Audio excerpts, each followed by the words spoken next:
आज की वीडियो के बारे में हम कैसे बात कर रहे हैं। कल हमने पढ़ा दिया था अवयव के प्रकार चल रहे थे और मैट्रिक्स के ऊपर हमारे 3 लेक्चर हैं। एक लेक्चर कंप्लीट हो चुका है, दूसरा लेक्चर हम पढ़ा रहे हैं और एक लेक्चर हमारा हो रहेगा। उससे मैट्रिक्स चैप्टर कंप्लीट हो जाएगा और बेसिक बोर्ड के अनुसार। उसके बाद हम एक्सरसाइज कराएंगे, कुछ इंपॉर्टेंट क्वेश्चन बताएंगे आप लोगों को। और कुछ बच्चे मेरे व्हाट्सएप नंबर से जुड़े हुए हैं,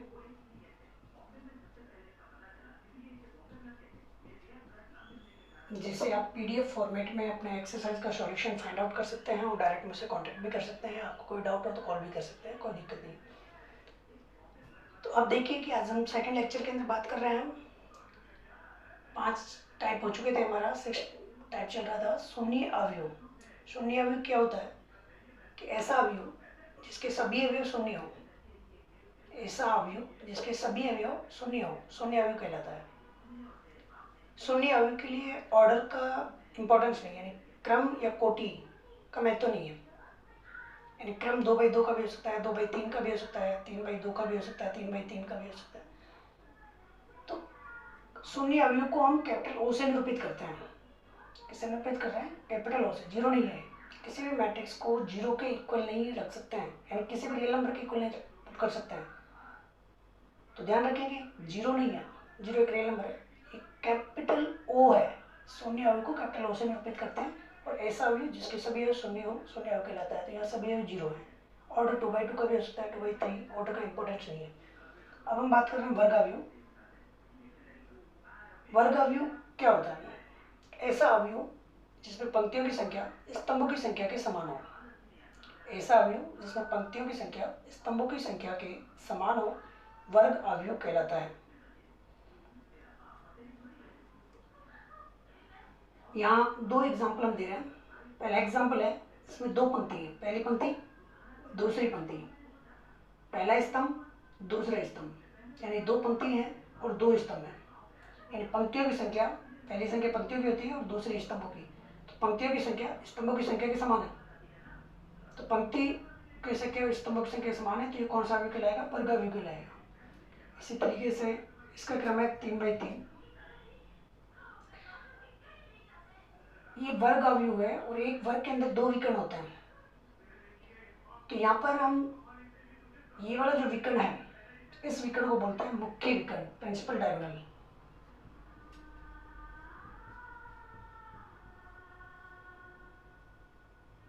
मुख्य विकर्ण, इस विकर्ण को मुख्य विकर्ण बोलते हैं। लेकिन एक विकर्ण ये भी है, दूसरे विकर्ण का मैट्रिक्स के अंदर कोई इंपॉर्टेंस नहीं होता है। वर्ग के अंदर 2 अवयव होता है, लेकिन यह वर्ग मैट्रिक्स है, तो वर्ग मैट्रिक्स में इस वाले विकर्ण की हम बात करेंगे केवल। ये विकर्ण कौन सा विकर्ण है? मुख्य विकर्ण है।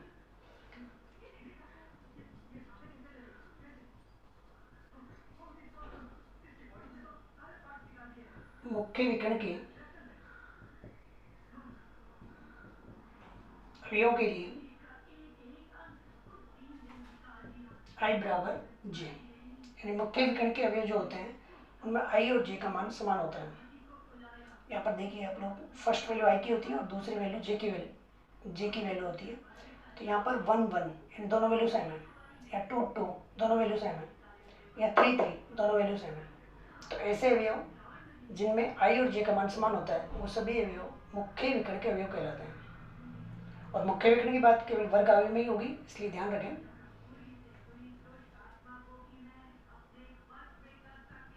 अवयव का ट्रेस,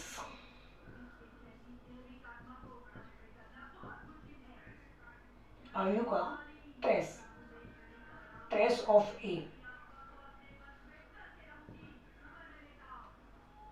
अवयव का ट्रेस। ट्रेस क्या होता है? किसी भी मैट्रिक्स का ट्रेस क्या होता है? IIT मेंस 2020 में इससे रिलेटेड एक क्वेश्चन भी पूछा गया था, जनवरी वाले पैटर्न पर। जनवरी में जो एग्जाम होते हैं उनमें पूछा गया था अवयव का ट्रेस। तो ट्रेस होता है क्या है किसी भी मैट्रिक्स का? मुख्य विकर्ण के अवयवों का योगफल। मुख्य विकर्ण के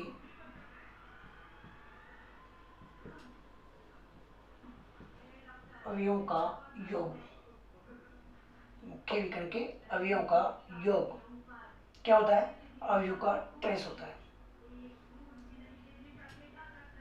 A11, A22, A33, यानी जो प्रिंसिपल डायगोनल के एलिमेंट हैं, मुख्य विकर्ण के जो अवयव हैं, इन सभी का योगफल किसके बराबर होता है? ट्रेस ऑफ मैट्रिक्स के इक्वल होता है। नेक्स्ट हमारा टॉपिक है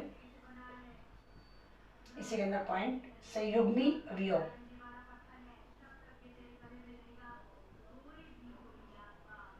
संयुग्मी अवयव जैसे हम बात कर रहे हैं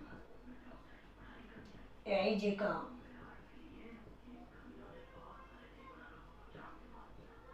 संयुग्मी अवयव AJI, AIJ का संयुग्मी अवयव क्या होता है? AJI होता है।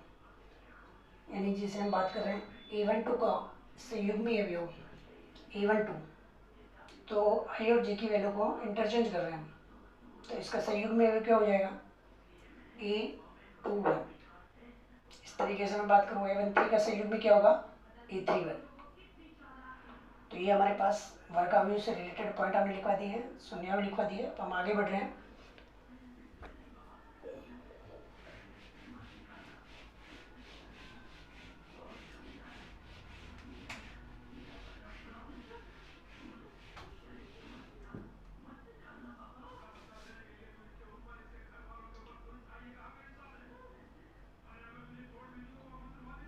विकर्ण अवयव, डायगोनल मैट्रिक्स। विकर्ण अवयव के पहले हमने पढ़ा है वर्ग अवयव, तो वर्ग अवयव से रिलेटेड ये विकर्ण अवयव है। तो डेफिनेशन क्या हुई, परिभाषा क्या हुई? विकर्ण अवयव किसे कहते हैं?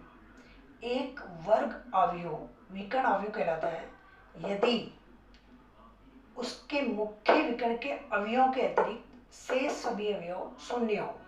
रिपीट कर रहा हूँ, एक वर्ग अवयव, वर्ग अवयव का मतलब है पंक्तियों की संख्या स्तंभों की संख्या के बराबर होनी चाहिए, तभी जाकर विकर्ण अवयव पॉसिबल है, अदरवाइज पॉसिबल नहीं है। यानी एक वर्ग अवयव विकर्ण अवयव कहलाता है यदि उसके मुख्य विकर्ण के अवयवों के अतिरिक्त शेष सभी अवयव शून्य हो, विकर्ण अवयव कहलाता है। इसे ये चीज हम बाद में लिखेंगे आप लोगों को। A 0 0 0 B 0 0 0 C, ये मुख्य विकर्ण है। मुख्य विकर्ण के जो अवयव हैं वो जीरो की इक्वल नहीं है, बाकी सभी अवयव जीरो की इक्वल है। तो मुख्य विकर्ण के अवयव अगर जीरो नहीं है, बाकी सभी अवयव क्या है? जीरो है, तो वो अवयव कौन सा कहलाएगा? विकर्ण अवयव कहलाता है। इसे डायगोनल ABC से भी निरूपित कर सकते हैं। ये जो विकर्ण अवयव होता है उसको डायगोनल ABC से भी निरूपित कर सकते हैं। जैसे यहाँ कहीं भी कॉमा नहीं है, लेकिन यहाँ जो मैंने लिखा है डायगोनल, डायगोनल का मतलब विकर्ण, तो पूरा डायगोनल नहीं लिखा है, DIAG, डायगोनल ABC, यानी एलिमेंट के जो डायगोनल के जो एलिमेंट है वो क्या है? ABC है। जितने यहाँ अवयव होंगे उतना ही क्रम होगा। जैसे A और B होता तो 2/2 का होता, ABC है तो 3/3 का एक विकर्ण अवयव बनेगा, जिसके विकर्ण के अवयव कितने हैं? A, B और C है। नेक्स्ट, अदिश अवयव, स्केलर मैट्रिक्स। एक अवयव अदिश अवयव कहलाता है यदि उसके मुख्य विकर्ण के सभी अवयव समान हो तथा शेष सभी अवयव शून्य हो। तो हम डेफिनेशन रिपीट कर रहे हैं एक बार। एक वर्ग अवयव अदिश अवयव कहलाता है यदि उसके मुख्य विकर्ण के सभी अवयव समान हो तथा शेष सभी अवयव शून्य हो, अदिश अवयव कहलाता है।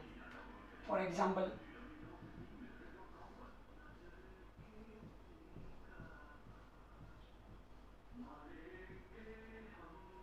ये अदिश अवयव का एग्जाम्पल है। यहाँ और इसमें दोनों में देखिए, यहाँ मुख्य विकर्ण के जो अवयव थे वो अलग अलग थे, यहाँ मुख्य विकर्ण के अवयव सभी क्या गए? समान आ गए। तो अगर सभी अवयव समान हो तो वो अदिश अवयव कहलाता है। और सभी अलग अलग हैं तो विकर्ण अवयव कहलाता है। लेकिन ये जो अवयव है इसको विकर्ण अवयव भी बोल सकते हैं। ये जो अवयव है इसको विकर्ण अवयव बोल सकता है, लेकिन ये जो अवयव है इसको विकर्ण अवयव इसको अदिश अवयव नहीं बोल सकते हैं। इसको अदिश अवयव नहीं बोल सकते हैं और इसको विकर्ण अवयव बोल सकते हैं। नेक्स्ट पॉइंट,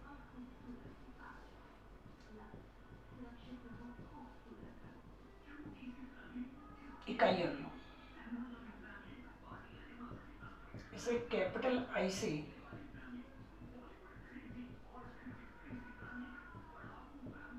निरूपित करते हैं। किसे निरूपित करते हैं? कैपिटल आई से निरूपित करते हैं। अब जैसे I2 की बात कर रहा हूं मैं, I2, I3, I4 ये तीनों वर्ड काम आएंगे हमारे पास। तो I2 एक 2/2 का इकाई अवयव। I2 का मतलब है 2/2 का इकाई अवयव। तो इकाई अवयव होता क्या है?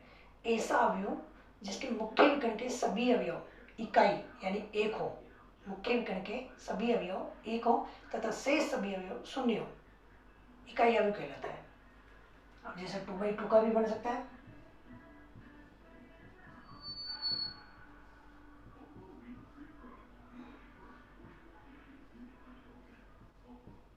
3/3 का भी बन सकता है, और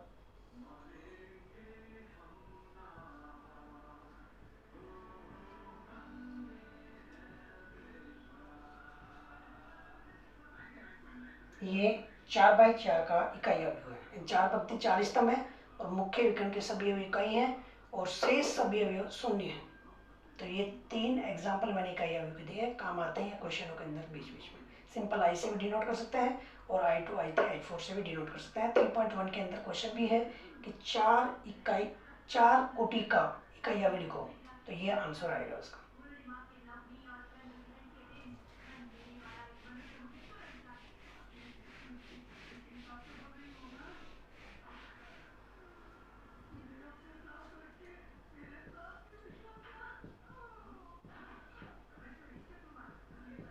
त्रिभुजाकार अवयव, इसका कहीं यूज भी नहीं आता। ये जो प्रकार हम बता रहे हैं अवयव के, कहीं काम तो ऐसे जनरली आता नहीं। इकाई अवयव और वर्ग अवयव से रिलेटेड थोड़ा बहुत काम आता है। त्रिभुजाकार अवयव क्या होता है? त्रिभुजाकार अवयव 2 एग्जांपल यहाँ पर हम बता रहे हैं।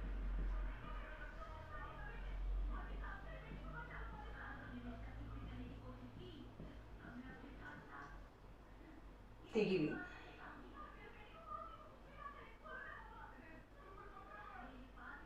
अगर हम नॉर्मल देखें तो यहाँ पर इस टाइप से ट्रायंगल दिखाई दे रहा है आप लोगों को। अब देखिए यहाँ पर ये मुख्य विकर्ण है और मुख्य विकर्ण से ऊपर के सभी अवयव कुछ ना कुछ संख्याएं हैं, लेकिन मुख्य विकर्ण से नीचे के सभी अवयव क्या हैं? 0 हैं।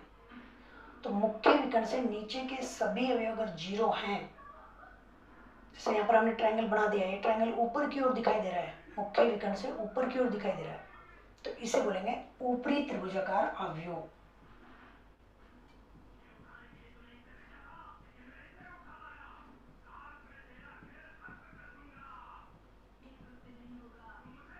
ऊपरी त्रिभुजाकार अवयव। एक होता है अपने पास निम्न त्रिभुजाकार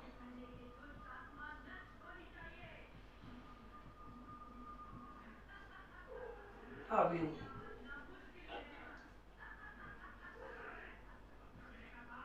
A 0 0, B C 0, D E F। आप देखिए यहाँ से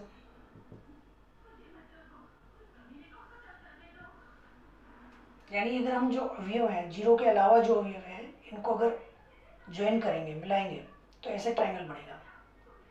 तो यहाँ पर ये जो ट्रायंगल बनता दिखाई दे रहा है, ये निम्न त्रिभुज बन रहा है, यानी मुख्य विकर्ण से ऊपर के सभी अवयव शून्य हो और बाकी जो अवयव है उनको अगर मिला रहे हैं तो एक त्रिभुज बन रहा है। तो ये त्रिभुज जो है वो निम्न त्रिभुजाकार है। तो ये अपने पास आ जाएगा निम्न त्रिभुजाकार अवयव, यानी मुख्य विकर्ण से ऊपर के सभी अवयव शून्य है तो निम्न त्रिभुजाकार, और मुख्य विकर्ण से नीचे के सभी अवयव शून्य है तो ऊपरी त्रिभुजाकार अवयव कहलाता है।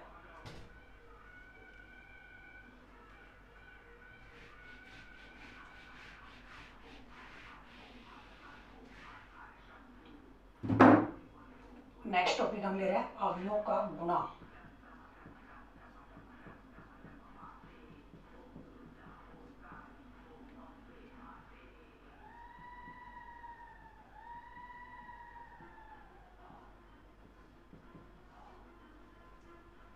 अवयवों का गुणा, दो अवयवों का हम गुणा करेंगे, दो से ज़्यादा अवयवों का गुणा कर सकते हैं, लेकिन अवयवों का गुणा अगर आपका छूट के आपके समझ में नहीं आ रहा है तो आपके मैट्रिक्स में कुछ भी समझ में नहीं आया है। अवयवों का गुणा बहुत इंपॉर्टेंट पार्ट है इस चैप्टर का, इसलिए ध्यान रखें। कोई भी दिक्कत आए तो आप मुझसे कांटेक्ट कर सकते हैं, मेरा व्हाट्सएप नंबर है। लेकिन आप लोग पढ़ाई नहीं करोगे या केवल कि ठीक है सर ने वीडियो बना के भेज दिया है, हम पढ़ें तो पढ़े, नहीं तो नहीं पढ़े, तो नुकसान आपका होगा, टीचर का नुकसान नहीं होगा। तो आप अगर वाकई में सीरियसली स्टडी कर रहे हैं घर पर, तो आप मुझसे जो भी डाउट आ रहे हैं, जैसे कुछ बच्चे डाउट पूछ भी रहे हैं, उनके डाउट का सॉल्यूशन मैं सेंड भी कर रहा हूँ, लेकिन कुछ बच्चों का नहीं आ रहा है। तो जो बच्चे नहीं सीरियसली पढ़ाई कर रहे हैं तो वो भी सीरियसली पढ़ाई करने लग जाएं, और मेरे व्हाट्सएप नंबर पर आप जो डाउट आ रहे हैं उनको सेंड कर सकते हैं, चाहे वो मेरी कोचिंग का हो या फिर बाहर की कोचिंग का हो। आप अपने डाउट क्लियर कर सकते हैं। ये नहीं कि भाई दूसरी कोचिंग का बच्चा है तो हम सेंड नहीं करेंगे सोल्यूशन, हम सभी के लिए सेंड करेंगे। आप मेरे व्हाट्सएप नंबर पर कांटेक्ट कर सकते हैं।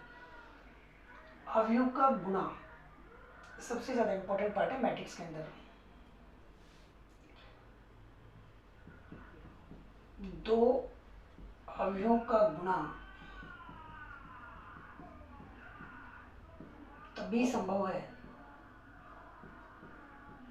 जब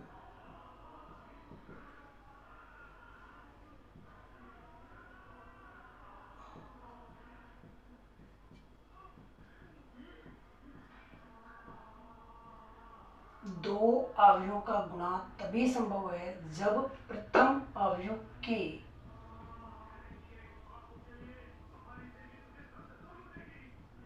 स्तंभों की संख्या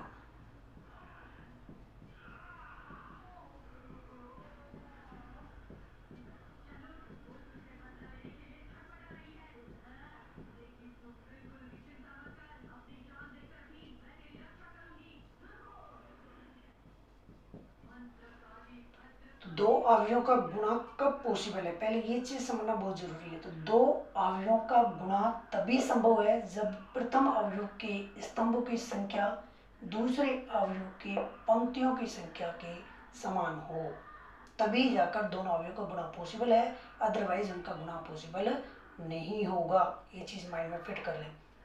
जैसे एक अवयव ए है, ए का क्रम है p बाई क्यू, और एक अवयव b, इसका क्रम है m बाई n। पहली चीज यहाँ पर नोट करें कि ए बी तभी पॉसिबल होगा जब Q बराबर M, यानी A और B का गुणा तभी संभव होगा जब Q और M का मान बराबर हो जाए। ये Q और ये M, इन दोनों का मान बराबर हो जाएगा तभी दोनों का गुणा संभव है, अदरवाइज दोनों का गुणा संभव नहीं है। ये चीज माइंड में रखें आप लोग। अब दोनों गुणा हो रहे हैं तो कुछ ना कुछ मैट्रिक्स बनेगा। उस मैट्रिक्स में कितनी पंक्तियां आएंगी और कितने स्तंभ आएंगे, तो यहां से गुणा कर कर एक मैट्रिक्स ए बी बन रहा है। उस ए बी मैट्रिक्स में कितनी पंक्तियां आएंगी और कितने स्तंभ आएंगे, यहाँ पी बच रहा है और यहाँ एन बच रहा है, एन आ गया। तो पहली कंडीशन कि गुणा पॉसिबल हो रहा है या नहीं हो रहा है, यानी यहाँ पर देखिए आप लोग कि ए के स्तंभों की संख्या, मैंने लिखा है प्रथम अवयव के स्तंभों की संख्या दूसरे अवयव की पंक्तियों की संख्या के समान हो, दूसरे अवयव की पंक्तियों की संख्या m, यानी q का मान m के समान आ जाए, तब जाकर तो ए बी का गुणा संभव है, अदरवाइज ए बी का गुणा संभव नहीं है।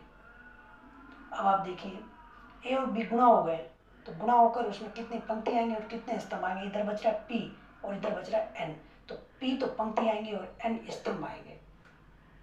ये चीज माइंड में फिट रखें आप लोग। अब हम बात कर रहे हैं इस पर, क्वेश्चन हम आपको समझा रहे हैं, ए बी के गुणा पर क्वेश्चन हम आपको बता रहे हैं।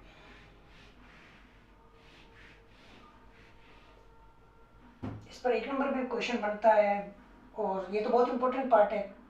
जैसे अभी 5 चैप्टर हम पढ़ेंगे राजस्थान बोर्ड के अकॉर्डिंग, तो वहाँ पर भी काम आएगा, हमारे तीसरे में भी काम आएगा। देखिए हम क्वेश्चन ले रहे हैं, पहले छोटा सा क्वेश्चन हम ले रहे हैं। यदि a बराबर 1 2 3 4 और b बराबर 3 4 5 1 हो, तो ए बी और बी ज्ञात करो। यानी ए बराबर एक मैट्रिक्स दे रखा है और बी बराबर एक मैट्रिक्स दे रखा है, तो ए बी और बी ए का मान आपको ज्ञात करना है। कैसे ज्ञात करेंगे, देखिए ए बी पहला क्वेश्चन 1 2 3 4 3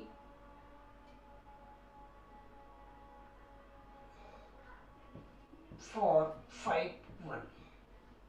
अब देखिए भाई इसमें कितनी पंक्ति हैं, एक और ये दो, एक स्तंभ और दो स्तंभ, यानी पंक्ति भी दो हैं और स्तंभ भी दो हैं, 2 बाई 2।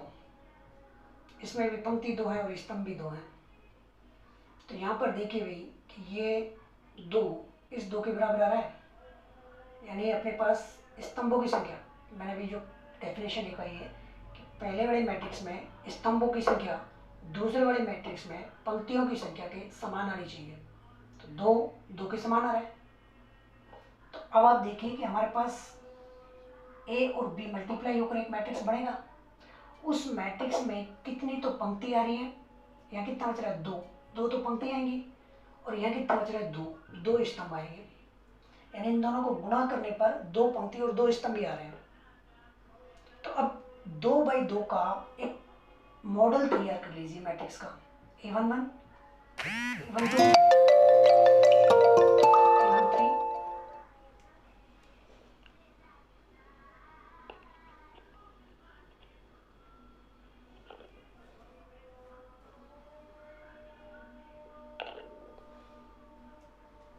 देखिए A11 A12 A13 sorry A21 और A22, यानी 2 बाई 2 का एक हमने मॉडल तैयार किया। A11 A12 यानी पहली पंक्ति पहला स्तंभ, पहली पंक्ति दूसरा स्तंभ, दूसरी पंक्ति पहला स्तंभ और दूसरी पंक्ति दूसरा स्तंभ।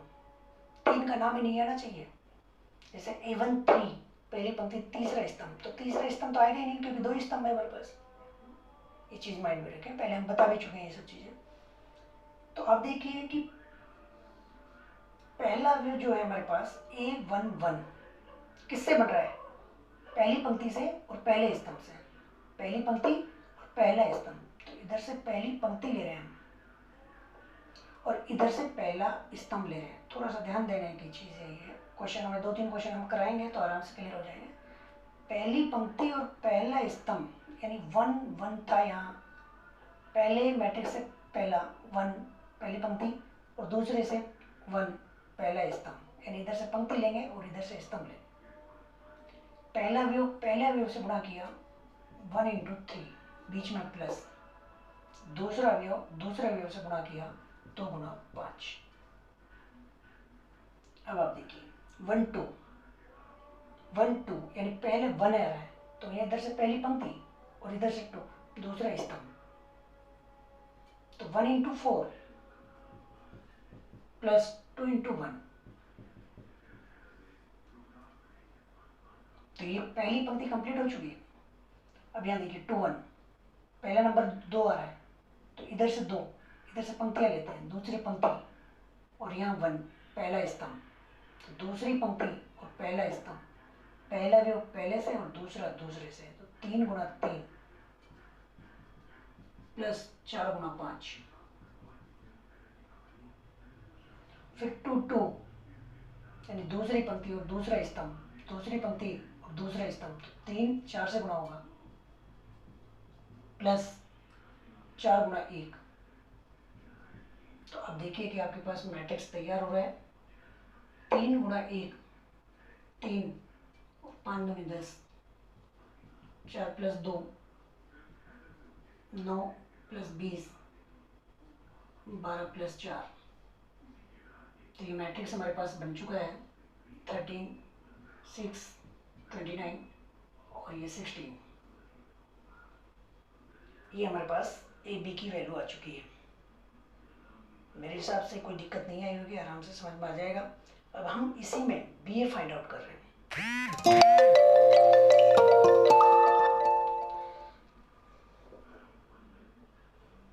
देखिए अब हम बी ए फाइंड आउट यहाँ पर करेंगे।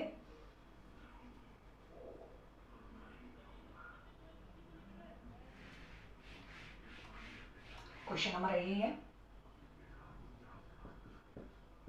बी ए 3 4 5 1 2/2 और ये 1 2 3 4 ये 2/2। देखिए बी ए, बी मैट्रिक्स पहले आएगा और ए बाद में आएगा, ये चीज ध्यान रखेंगे, क्रम का महत्व है। जो मैट्रिक्स पहले आ रहा है उसको पहले लिखेंगे और जो बाद में आ रहा है उसको बाद में लिखेंगे। सेम वही कंडीशन है 2/2 का, ये इसकी इक्वल आ रहा है, 2 बच रहा है, इधर भी 2 बच रहा है, यानी जो मैट्रिक्स आएगा वो 2/2 का मैट्रिक्स आएगा।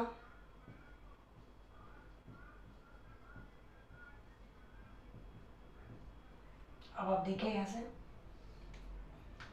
पहली पंक्ति, सेम वही कंडीशन, पहली पंक्ति पहला स्तंभ 1 1, पहली पंक्ति पहला स्तंभ, तो इधर से पंक्ति लेंगे पहले वाले से और इधर से स्तंभ लेंगे, तो 3 × 1 प्लस 4 × 3 4 × 3, पहला वे पहले से और दूसरा दूसरे से। अब फर्स्ट रो यहाँ पर देखिए 1 2 यानी फर्स्ट रो और सेकंड कॉलम, ये हम पहले बता चुके हैं, ये होती है पंक्तियाँ रो और ये होते हैं कॉलम स्तंभ। तो अब आप देखिए कि फर्स्ट रो सेकंड कॉलम, तो first row second column, first element first से मल्टीप्लाई होगा 3 × 2 और 4 × 4। अब आप देखिए 2 1 इन सेकंड रो और फर्स्ट कॉलम, 5 × 1 प्लस 1 × 3, फिर 2 2 सेकंड रो सेकंड कॉलम, तो फर्स्ट से मल्टीप्लाई होगा 5 × 2 प्लस 1 × 4। तो ये हमारे पास कितना रहा है 3 + 12 6 + 16 5 + 3 10 + 4। तो ये मैट्रिक्स हमारे पास आ जाएगा 15 22 8 और ये 14। ये बी आ गया। अभी हमने ए बी निकाला था और यहाँ पर बी आ रहा है। दोनों मैट्रिक्स को आप नोट कीजिए, आप लोगों ने नोट कर लिया है तो यहाँ मिटा दिया है कि ए बी और बी ए दोनों इक्वल नहीं आ रहे हैं। तो एक चीज यहाँ से हमारे पास रिजल्ट तैयार हुआ,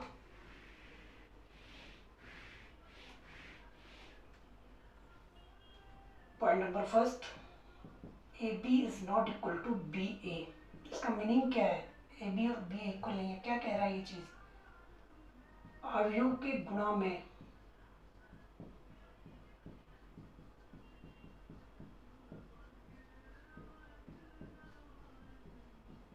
क्रम विनिमय नियम का पालन नहीं होता है। अवयव के गुणा में क्रम विनिमय नियम का पालन नहीं होता है। जैसे क्रम विनिमय नियम का मतलब क्या है कि जैसे ए की जगह हमने बी रख दिया और बी की जगह ए रख दिया, क्रम चेंज कर दिया दोनों का, और फिर मैट्रिक्स का मान निकाल रहे हैं तो अलग मान आएगा। हो सकता है किसी क्वेश्चन में इक्वल आ जाए, जैसे जनरली ए डैश और ए डैश है ये इक्वल आता है, लेकिन यहाँ ए डैश जो है वो एक ही पार्ट है, लेकिन डिफरेंट अगर मैट्रिक्स है, ए अलग है बिल्कुल सेपरेट और बी अलग है और बी में कोई रिलेशन नहीं है, तो फिर वहाँ डेफिनेटली दोनों अलग आएंगे, यानी ए बी बी ए के इक्वल नहीं होता है। इसे बोलते हैं हम क्रम विनिमय नियम का पालन नहीं होता है। दूसरा, अवयवों के गुणा में साचार्य नियम का पालन होता है। ये क्रम विनिमय और साचार्य नियम बहुत काम आएंगे। हमारे एक कॉलेज में बुक आती है एब्स्ट्रैक्ट अलजेब्रा, अमूर्त बीजगणित, तो वहाँ पर ये काम आएंगे हमारे क्रम विनिमय साचार्य। तो ध्यान रखें इन दोनों वर्डों को, बहुत काम के वर्ड हैं। अवयवों के गुणा में साचार्य नियम का पालन होता है। तो साचार्य नियम क्या है? A B C equal to होता है ए बी सी, यानी यहाँ पर कह रहे हैं हम कि पहले ए और बी को गुणा कर रहे हैं। ए और बी को गुणा करने पर जो भी मैट्रिक्स बन रही है, जो भी आंसर आ रहा है, उस मैट्रिक्स को सी से गुणा करते हैं, तो यहाँ फाइनली एक मैट्रिक्स आएगी। तो हम ये भी कह सकते हैं कि पहले हम ए बी को मल्टीप्लाई ना कर कर हम बी सी को मल्टीप्लाई कर लें और बी सी का जो मान आ रहा है उसको ए के साथ गुणा कर दें, तो जो मैट्रिक्स इधर आएगी वही मैट्रिक्स यहाँ पर आएगी। तो अगर दोनों मैट्रिक्स इक्वल आएंगी तो इसे बोलते हैं साचार्य नियम का पालन करना, यानी अवयवों का जो गुणा होता है वो साचार्य नियम का पालन करता है। ऐसा क्वेश्चन में हम आपको बताएंगे, एक्सरसाइज में आएगा। अब इन दोनों पॉइंटों से रिलेटेड कुछ पॉइंट्स हमें बता रहे हैं कि ए और बी दो वर्ग अवयव हो तो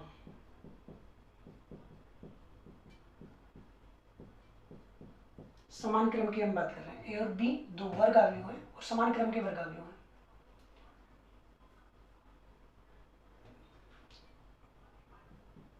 गुणा संभव होना चाहिए।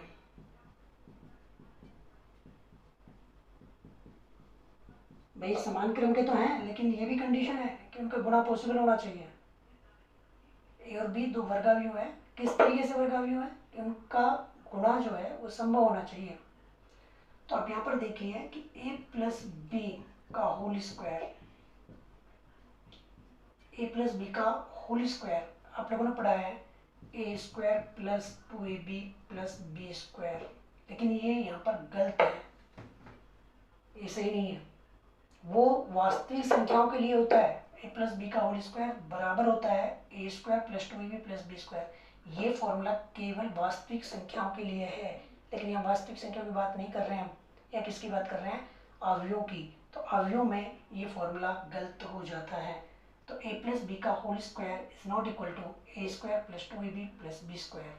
तो फिर क्या फॉर्मूला बनता है? तो आप देखिए यहाँ पर कि a प्लस बी का whole square a plus B into A plus B क्या बन जाएगा? A square plus A B, A से मल्टीप्लाई कर रहा हूँ इधर, A into A square, A into B A B, फिर b into A B A plus B into B B square. अब यहाँ ए बी और बी ए बराबर नहीं है, अभी थोड़ी देर पहले ही हमने लिखा है कि ए बी और बी ए बराबर नहीं होते हैं। जब ए बी और बी ए बराबर नहीं होंगे तो ये दोनों जुड़ेंगे नहीं, और जुड़ेंगे नहीं तो 2ab नहीं पड़ेंगे, तो ये फॉर्मूला यहाँ पर गलत हो जाता है। इसका फॉर्मूला क्या बनेगा? A square plus A B plus B A plus B square. ये चीज़ आप माइंड में रखें। दूसरा पॉइंट, ए प्लस बी और ए माइनस बी, इसका भी जनरली हम बोल देते हैं कि ए स्क्वायर माइनस बी स्क्वायर। ए प्लस बी और ए माइनस बी बोल देते हैं ए स्क्वायर माइनस बी स्क्वायर। ये भी रॉन्ग है कि ए प्लस बी और ए माइनस बी को मल्टीप्लाई करेंगे तो ए स्क्वायर माइनस बी स्क्वायर नहीं आएगा। ये मैट्रिक्स के लिए हम बात कर रहे हैं, वास्तविक संख्याओं में तो ए स्क्वायर माइनस बी स्क्वायर आएगा, लेकिन मैट्रिक्स के लिए अगर बात कर रहे हैं तो ए स्क्वायर माइनस बी स्क्वायर नहीं आएगा। तो फिर क्या आएगा वो चीज़ देखें आप लोग।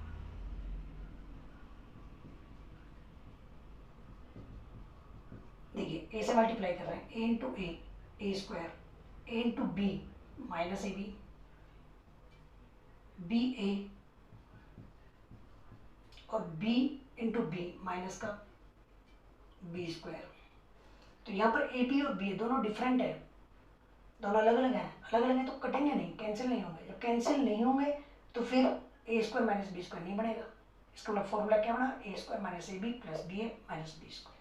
ये रटने नहीं है, केवल माइंड में समझना है आपको, कहीं काम नहीं आएंगे, बस समझना है। नॉर्मली कोई पूछ रहे कि क्या फॉर्मूला बनेगा तो आप समझा सकते हैं, इस पर बहस करने की ज़रूरत नहीं है।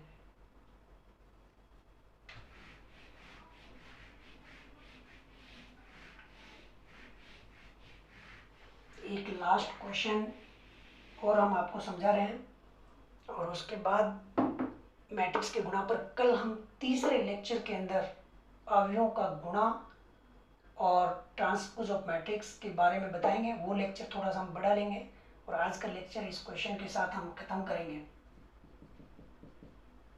तो लेक्चर नंबर 2 के बारे में आज लास्ट क्वेश्चन है, इसलिए ध्यान रखें थोड़ा सा। अवयवों के गुणा पर हम बता रहे हैं कि यदि a बराबर 2 3 1 -1 0 2 और b बराबर 2 3 1 4 2, चलो हम यहाँ 2/2 को ही ले रहे हैं, हो तो ए बी और बी ए ज्ञात करो। ए बी 2 3 1 -1 0 2, इसका क्रम आ गया 2/3, यानी 2 तो पंक्ति है और 3 स्तंभ है। और इसमें कितना आ रहे हैं 2 3 4 2, यानी 2 पंक्ति है और 2 स्तंभ है। ये पंक्ति और स्तंभ तो समझ में आ जाना चाहिए क्योंकि हम दूसरे लेक्चर में पहुंच रहे हैं और हमने पहले लेक्चर के अंदर स्टार्टिंग में ये सब चीज़ बता दी है। तो अब आप देखिए, सबसे पहले तो ये चेक कर लें कि गुणा हो रहा है या नहीं हो रहा है, सबसे मेन चीज़ है गुणा के लिए। तो इधर आप देखिए 3 और इधर आप देखिए 2, यानी इसमें तो आ रहे हैं 2/3 और इसमें आ रहे 2/2। पंक्तियों की संख्या, सॉरी स्तंभों की संख्या पंक्तियों की संख्या के समान नहीं आ रही है, क्योंकि पहले वाले के स्तंभों की संख्या दूसरे वाले की पंक्तियों के समान आनी चाहिए, लेकिन नहीं आ रही है। जब नहीं आ रही है तो यहाँ ए बी संभव नहीं होगा, ए बी संभव नहीं है। रीजन बोल देंगे क्योंकि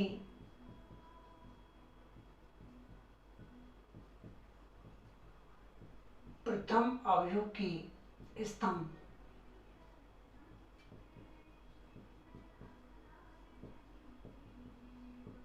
द्वितीय अवयव की पंक्तियों के समान नहीं है।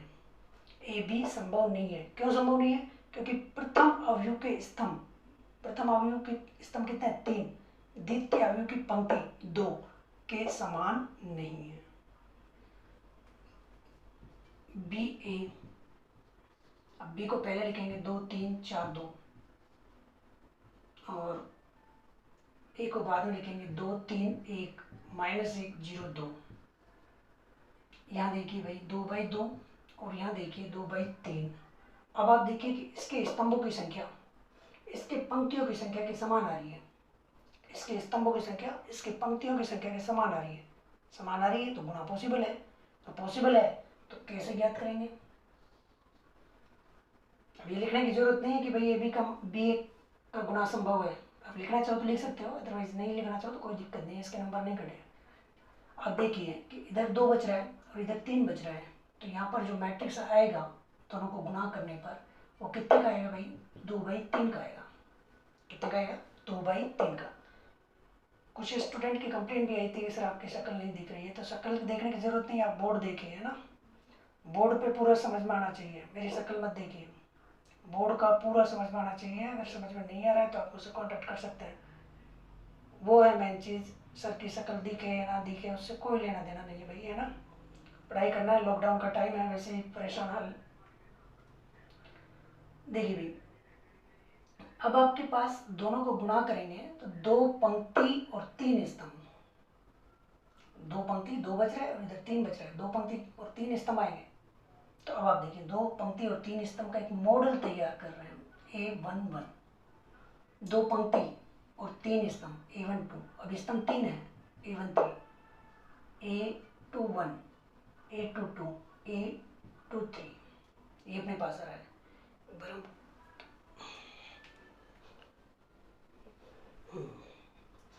देखिए भाई,